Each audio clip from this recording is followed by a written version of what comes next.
requesting histories, legends and mythos of the Native Americans. Some months ago Anon said that he should wait until snow had settled to tell the stories to not anger the spirits. If this Anon read this, please write your stories, and all other Native Anons are welcome too. I'm not Native per se, but us Quebecois had lots of links and relations with our Native allies to a point where even our legends and traditions mingled. I'll post a bit of them to help your thread along. The first one I really love, it's a twist on the wild hunt called the Chassé Gallery. We'll put pick related. It's a cursed canoe that one can barter for with the devil. It can fly through the sky and will fall if you say the name of God in vain, swear and curse words. It will plummet and you'll die if it touches the top of a church bell tower, and you and your mates will lose your souls to the devil if you do not bring it back before midnight. Another interesting one. Werewolves were a common thing here, and settlers often talked about them to the natives, to which the tales of the Wendigo would often also pop out. The Wendigo being a cursed being that ate human flesh in the boreal forest and was cursed to become a ghoulish deer-like being, often shown non-deer-like in original tales. The werewolf being here a sinner that did such horrible sins that it was cursed by the devil to take an animal form with murderous intents, often tied to Wendigo in term of shared mythos. Obviously, Native American mythos is pretty diverse. My own tribe's legends are pretty non-existent for a few reasons, so these stories will be from varying tribes. This is the Cree legend of the Pakah, a skeleton monster. A Pakah is made when a person dies of starvation, or when cursed for their wrongdoing in life. This creature looks like, well, an animated human skeleton. Unlike most skeleton monsters in Native American lore, yes, there are more. Pakah may actually be benevolent at times, healing the sick or blessing a future hunt, but only if you give him an offering of his favorite food, animal bladder filled with melted fat. The Pakah is known for giving off a bone-chilling cackle, which announces his presence to all nearby. One Cree story about Pakah is as follows. After a long and successful day of hunting beaver, a man and his friend made camp in a clearing and quickly fell asleep. In the middle of the night, one of the hunters awoke, noting a feeling of displeasure in the air. He turned around to see a Pakah, sitting next to the campfire in an obviously irritated position. The hunter described the Pakah as being made of bone and some skin, with a single thick strand of hair on the top of his head. The hunter awoke his companion, and they attempted to figure out how to soothe this obviously annoyed creature. The pair decided to offer the skeleton half of a beaver that they killed, to which he initially refused. The hunters eventually cut the half beaver into bite-sized pieces and threw them into the fire. With this, the Pakah seemed pleased, and wandered back into the darkness. It should be noted that a Pakah is different from the being Pakah, or Pogak. While both are skeleton monsters with similar names, Pakah is a unique entity, unlike the Pakah, which a person can become after dying of the aforementioned circumstances. This is the story of water babies, Native American spirits which lure people to their watery deaths by mimicking the cries of babies. These spirits are said to inhabit some freshwater lakes and rivers. The description of these beings vary.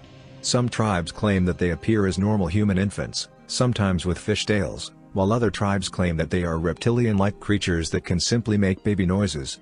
Hearing one of these cries is not a good sign, and is generally considered to be a death omen of sorts. As one can probably imagine, giving into the lure and actively seeking out and attempting to find/rescue the baby never ends well for the person doing so. These spirits, the non-reptilian kind, are said to be created when an infant drowns.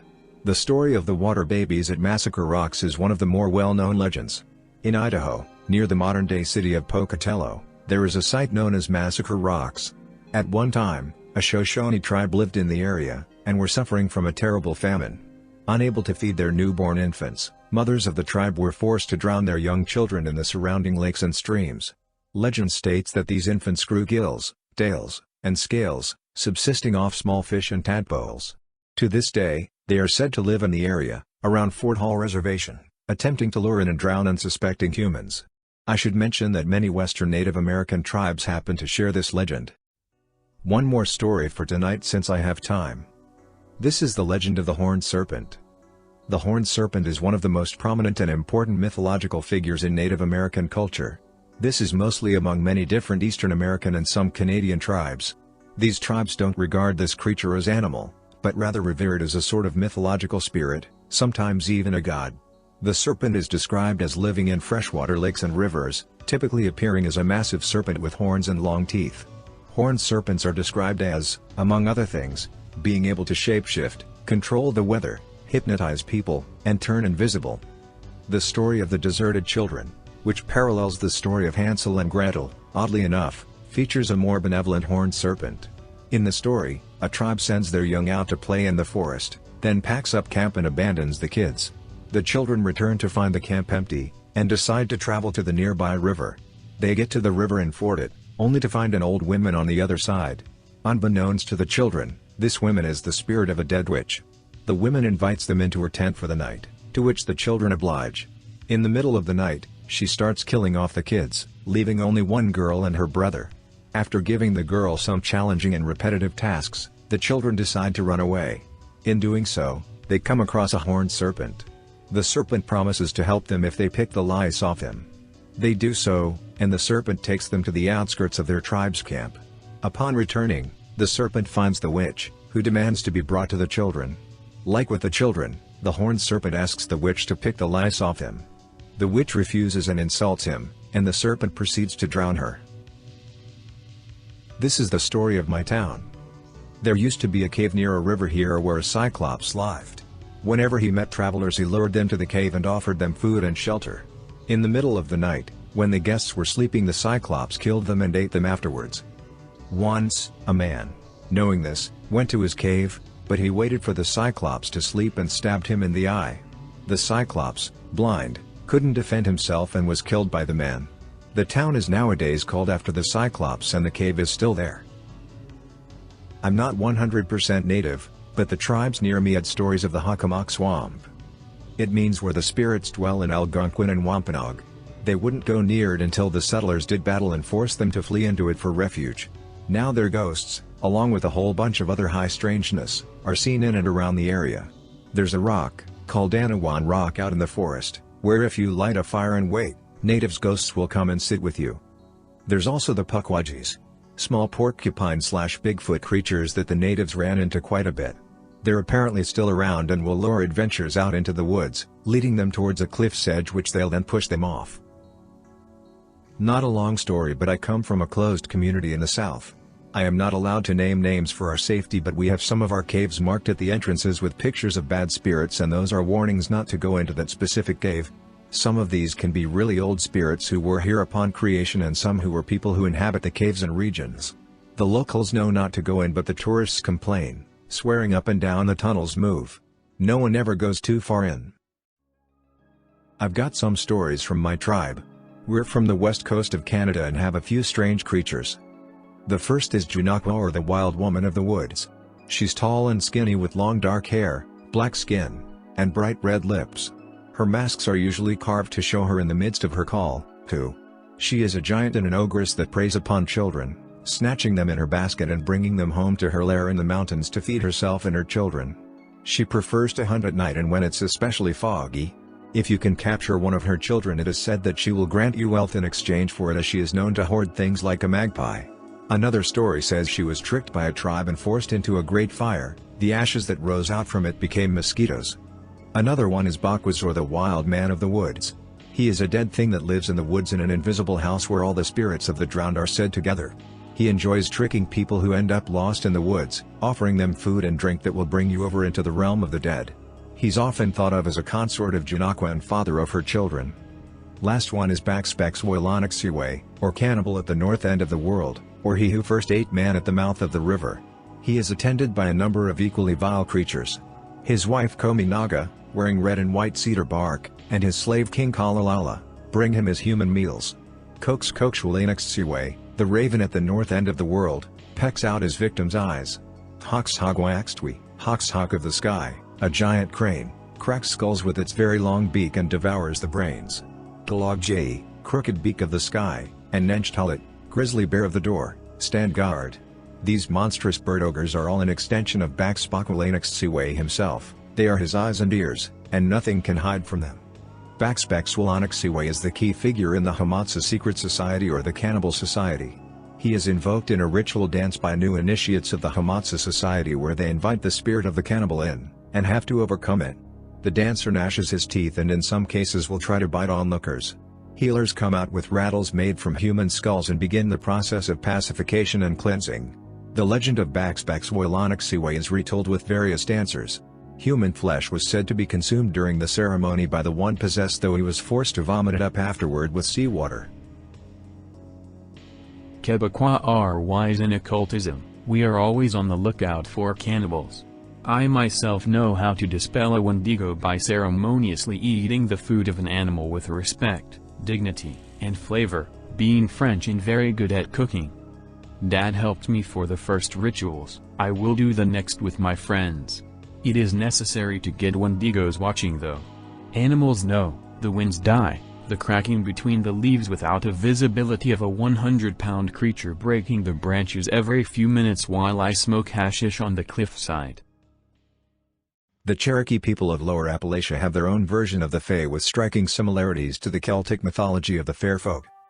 Called the Nunnahi, commonly spelled Nunnahi, which means the people who live anywhere in the Cherokee language, they were said to only appear to humans when they wished to be seen and took the guise of normal humans when interacting. They lived in underground townhouses beneath rocky mountain peaks, and their ghostly singing and drums could be heard by hunters in the mountains, but when they would go toward the sound, it would shift about and suddenly seem to be coming from behind them or from some other direction, so that the person hearing the sound would never be able to find where it was coming from. The Nunnahi were very friendly to the Cherokee and often helped lost wanderers, especially during the winter.